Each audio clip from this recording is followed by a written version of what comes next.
So hey guys welcome to my channel. আজকে 14 December 2025। আজকে হচ্ছে শহীদ বুদ্ধিজীবী দিবস, যে দিনটাতে বাংলাদেশকে মেধাশূন্য করেছিল পাকিস্তানি হানাদার বাহিনী। এই দিনটাকে মানুষ ভুলবে না। মানুষ ভুললে আমি ভুলব না।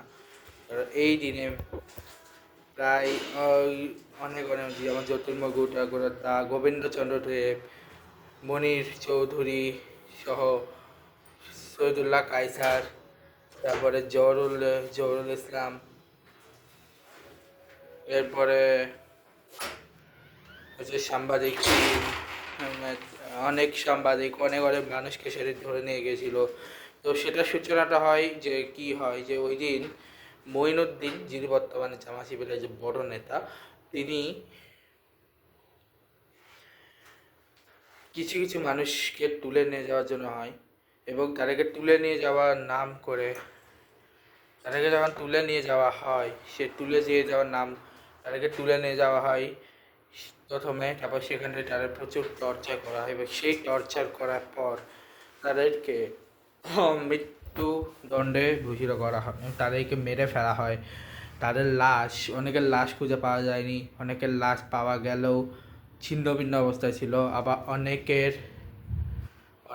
গণকবর হিসেবে দেওয়া হয়েছে। বা অনেকে বলে বর্তমানে বাংলাদেশে যে সবাই বলে যে এটা নাকি ইন্ডিয়া স্ট্রিট, এটা তাহলে ভাই যারা এটা করছে তাহলে এত এত মানুষকে যে মেরে ফেললো, বাংলাদেশ কেন মেধাশূন্য এখন বুঝতে পারি। কারণ বাংলাদেশে মেধাবী যারা, তাদেরকে মেরে চলে গেছিলো ওই পাকিস্তানি বাহিনী 14 ডিসেম্বর 1971 সালে।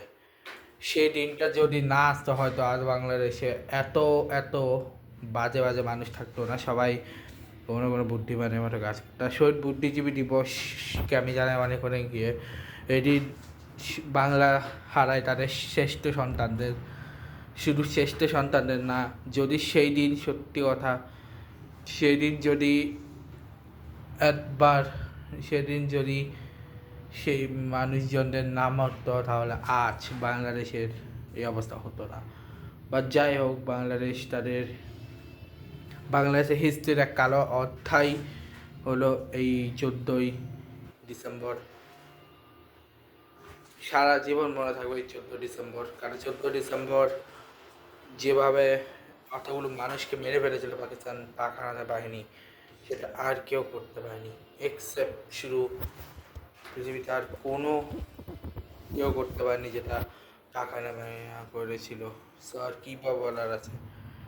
যাই হোক, ছেড়ে দিয়ে যাই হোক, সেই ব্লগটা এখানে শেষ করছি। 14 ডিসেম্বরে দেখাবো কালকে ব্লগ। Good bye.